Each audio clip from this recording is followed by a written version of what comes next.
Lundi 3 juin, bonjour à toutes et à tous, bienvenue sur votre chaîne d'information régionale, ravi de vous retrouver pour une nouvelle édition complète en images en 8 minutes avec d'abord vos prévisions météo en ce début de semaine, le retour d'un temps plus frais, plus nuageux ce matin, heureusement cet après-midi ces perturbations devraient se dissiper, laisser place de nouveau au soleil, mais après le passage de ces nuages et de ces pluies même localement annoncées, le temps sera un petit peu plus frais, je vous le disais avec 21 degrés à Lille, 18 à Dunkerque, à Saint-Omer, 17 à Quelle et Boulogne au Touquet cet après-midi.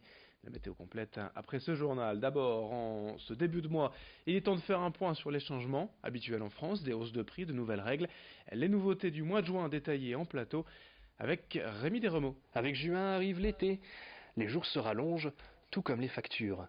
La commission de régulation de l'énergie a dû s'adapter au prix du marché.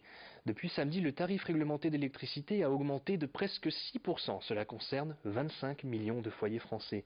D'ailleurs, ce n'est pas fini puisqu'il sera suivi au mois d'août d'une nouvelle hausse, qui sera cette fois-ci de 1%, et ça sera lié au coût du transport de l'électricité. Le prix du gaz, quant à lui, devrait légèrement diminuer. On parle de 0,2 à 0,5% selon votre façon de consommer. Un autre sujet qui, lui, risque de fâcher, ce sont les déclarations d'impôts. Vous avez jusque mardi 4 juin minuit pour les remplir. Sinon, vous risquez une pénalité de 10% sur vos impôts. Faites donc très attention.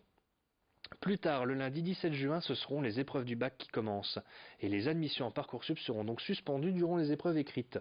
Le système informatique recommencera à fonctionner une semaine après, 8 jours après, le mardi 25 juin. On termine avec une nouvelle plus positive. À la fin du mois, ce sera le lancement des soldes d'été. Elles débuteront le mercredi 26 juin à 8 heures et dureront jusqu'au mardi 6 août. Ce sera une bonne opportunité de compenser les nouveaux coûts de l'électricité.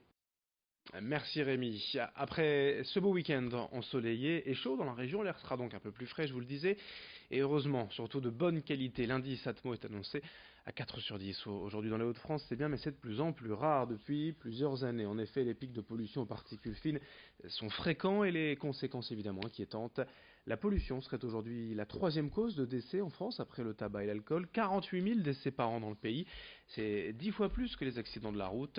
Selon les études, les Français perdent en moyenne 9 mois d'espérance de vie à cause de la pollution. Dans la région, on perdrait même jusqu'à 16 mois d'espérance de vie. Explication quant au danger avec une médecin pneumo-allergologue au micro de Rémi Desremeaux. Les pics de pollution, on les considère déjà comme des événements dangereux pour les patients fragiles et puis les populations plus fragiles.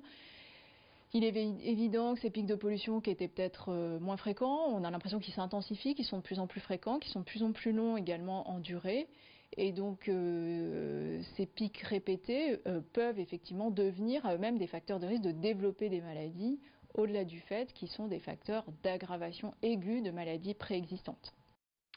L'actualité aussi en images avec les élus régionaux et les responsables de Getlink, le gestionnaire du tunnel sous la Manche, ensemble la semaine dernière pour évoquer le projet de rénovation des navettes passagers.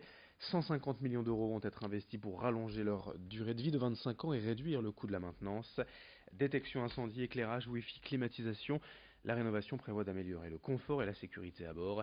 C'est un chantier colossal pour ces navettes de 800 mètres de long qui va nécessiter le travail de 150 employés dans les prochains mois. Le tout réalisé est dans la région par l'entreprise Bombardier. Explication complémentaire avec Jacques Gounon, le PDG de Getlink, interrogé par Morgan Relan. Plus que reconception, je dirais que pour les navettes passagers, c'est une forme de modernisation accélérée. On ne s'est pas contenté de vérifier qu'au bout de 25 ans, elles pouvaient continuer à vivre au moins 25 ans de plus. On a effectivement déterminé qu'un certain nombre de critères, d'exigences de nos clients, je pense à la climatisation, je pense à la Wi-Fi, je pense à l'éclairage, toutes choses qui paraissent simples, tout cela, nous allons le moderniser et même, j'allais dire, on va anticiper ce qui sera demandé dans les 25 prochaines années. Dans l'actualité également de ce début de semaine, notez ce nouvel épisode de grève à la SNCF. La réforme ferroviaire est en cause, bien évidemment. Les cheminots protestent contre la réforme de leur statut, notamment de seuls TER sur 5 en circulation demain. Dans la région, pas de perturbation en revanche prévue du côté des TER-GV ou des TGV. Toutes les infos sur les sites et applications dédiés, notamment sur ter.sncf.com/Hauts-de-France. Dans l'actualité également, aujourd'hui, vous en avez sûrement à la maison, pour vous ou vos enfants, les trottinettes ont envahi les rues et les trottoirs ces dernières années au point d'en inquiéter les orthodontistes. Selon leurs chiffres, les accidents ont augmenté de 23% en à peine un an et les consultations pour une dent cassée ou abîmée à la suite d'une chute en trottinette sont devenues fréquentes selon ce médecin nordiste. Il estime tout simplement qu'un enfant sur 5 pourrait être concerné par un traumatisme dentaire entre 5 et 11 ans. Et malheureusement, dans la plupart des cas, le port du casque ne protège pas à bien la bouche et les dents, d'où la prudence de rigueur, car les traumatismes peuvent être longs et compliqués à réparer. Explication au micro de Rémi Desremeaux. Ce qui est important, c'est d'avoir les bons gestes, la bonne conduite à tenir.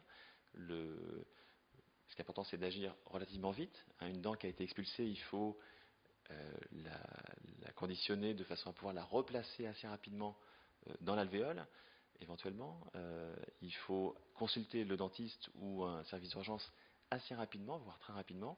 Et puis après, ce qui est très important aussi, c'est le suivi à court, moyen et long terme. Vérifier qu'une dent qui a été réimplantée reste vivante éventuellement, ou en tout cas ne pose pas de problème pour l'os alvéole qui va l'entourer, et ainsi de suite. Et c'est vrai que c'est toujours un peu délicat parce qu'il s'agit toujours, en général, dans 90% des cas, d'incisives. Et donc, il y a un problème esthétique et fonctionnel qui est évident. Alors évidemment, le port du casque est donc plus que recommandé, notamment chez les enfants. La prudence aussi, je vous le disais, pour éviter tout accident et tout désagrément. Une dernière information en football, Lens ne montera donc pas en Ligue 1 cette saison. Opposé hier soir à Dijon en match de barrage d'accession à la première division, les 100 et or se sont inclinés au match retour en Bourgogne, 3-1. Après un match nul un partout à l'aller, c'est la fin du rêve pour les Lensois et les supporters contraints de vivre une saison de plus en Ligue 2. Fin de cette édition régionale. Dans un instant, à suivre vos prévisions météo et d'autres infos. Merci de votre fidélité.